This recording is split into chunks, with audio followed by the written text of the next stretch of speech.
We finally arrived at the destination. This is the Elephant Lake.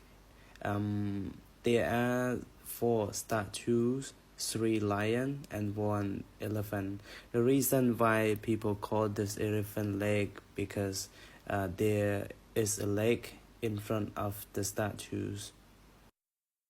ឥឡូវយើងមកដល់ស្រះដំរីហើយកន្លែងដែលខ្ពស់នៅលើភ្នំកលែនអញ្ចឹងវាមិនខ្ពស់បំផុតទេប៉ុន្តែវាខ្ពស់អញ្ចឹងជាកន្លែងមួយដែលកម្រមានអ្នកមកដល់ដោយសារវារៀងឆ្ងាយហើយផ្លូវក៏ពិបាកអញ្ចឹងបើយើងមកដល់សម្រស់កន្លែងនេះគឺស្អាតខ្លាំងមែនទែនដោយសារតែខែវស្សារូបចម្លាក់ទាំងអស់គឺវាមានដុះស្លែអញ្ចឹងពណ៌ខៀវហើយយើងមានស្មៅមានអីណាដុះលើរូបចម្លាក់នឹងក្រោយក្នុងខ្ញុំនឹងមានរូបតោឬក៏រាជសីហ៍ហើយខាងនោះ